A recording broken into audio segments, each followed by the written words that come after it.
In the previous lectures, we've learned how to summarize the data and how to compute its center or location or central value. Now we're going to consider something related but a bit different. We're going to consider the spread of the data, that is, how far does it seem to be away from its central value. To begin, let's consider again that data about the life expectancies of 197 different countries and territories. We already computed some things about this data. In particular, we learned that the median life expectancy is equal to 73.2 years. It's also not hard to compute that the mean life expectancy is equal to 69.9 years.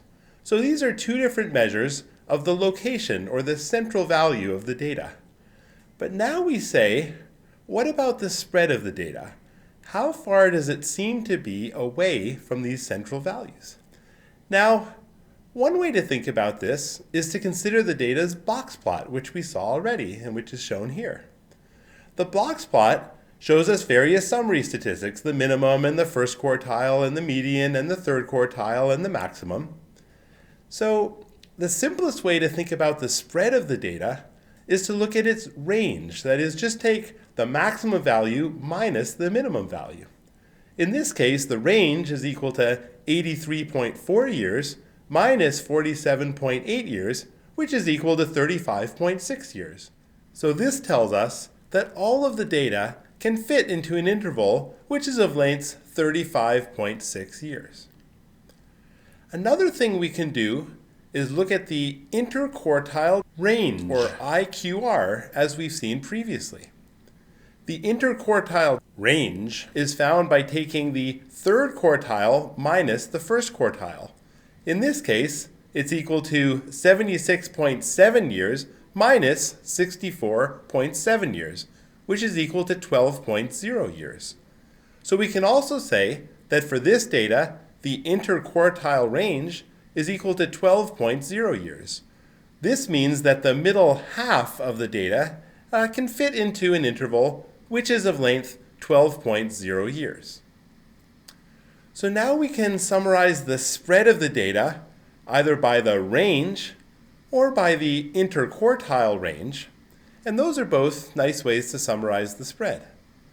But they don't take into account all of the data values. They just take into account certain summary values.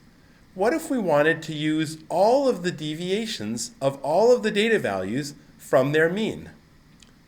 Well, we could just try adding up all of the deviations of all of the values from their mean. But that would always add up to 0 because the positive deviations would exactly cancel the negative deviations. We could also try adding up the absolute values of all of the deviations of all of the data values. That would make sense, but it would be very hard to work with. It turns out what's the best and most useful thing to do is to add up the squares of all of the deviations of all of the data values from their means. Now in the end, we don't really want the sum, we want a sort of an average. So it turns out we'll want to divide this by n minus 1, by one less than the total number of data values. That gives us a formula for the variance of the data. Finally, if we want to undo all those squares that we did, we can take a big giant square root. So once we take a square root of 1 over n minus 1 times the sum of the squares of all the deviations from the mean value, that gives us what's called the standard deviation. It's a bit complicated, but it turns out to be a very important measure of the spread of some data. Now you may be wondering, why did we divide by n minus 1 instead of just dividing by n and taking an ordinary average? Well, it turns out that dividing by n minus 1 is the best thing to do. In fancy language, it gives us an unbiased estimator of the population variance. All we need to know is it's a smart thing to do. Intuitively, we can think that the first value doesn't tell us anything about the spread. It's only the remaining n minus 1 values which say something about the spread, and that turns out to be sort of why we need to divide by n minus 1. In any case, Often n will be large, and then it doesn't really matter if you divide by n or by n minus 1.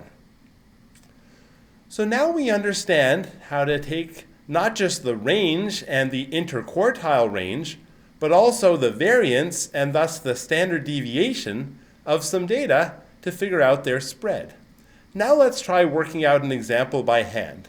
Let's go back to those 9 student grades that we saw earlier. We already know in this case how to identify the minimum and the first quartile and the median and the third quartile and the maximum grade. This means right away we can compute the range by taking the maximum value minus the minimum value. We can also compute the interquartile range by taking the third quartile minus the first quartile. What about the variance and the standard deviation? Well, for starters, we have to compute the mean by adding up all 9 of those numbers and dividing them by 9, which is the total number of numbers. That gives us the mean value. Then we have to add up the squares of all the deviations from this mean value, divide it by 8, which is the number of numbers minus 1. That gives us the variance. And then finally, we need to take a square root in order to get the standard deviation. So in this case, in addition to saying that the range of the grades is 25 and that the interquartile range is 14, we can also say that the standard deviation is equal to 9.3. We'll be working more with these different measures of spread as we go along. For now, let's consider one last example. Let's consider again those salaries of the soccer players on the 2012 New York Red Bulls soccer team. We already computed that the median of these salaries is about $112,000, and the mean is about $518,000, which is a lot higher. We also considered trimming the data and said that if we eliminated the 2 highest and the 2 lowest salaries, then the median would stay exactly the same, but the mean would be a lot less, now just about $128,000. Let's stick with this example and see what it tells us about measures of spread. Here's a chart which shows for both the original data and the trim data various quantities. We can see that the range changes tremendously from over $5 million with the untrimmed data to just $268,000 with the trimmed data. One thing we can consider is whether that measure is robust or resistant to outliers. Certainly the answer is no, because the range changes tremendously if we remove a few outlier values. The interquartile range, on the other hand, is rather different.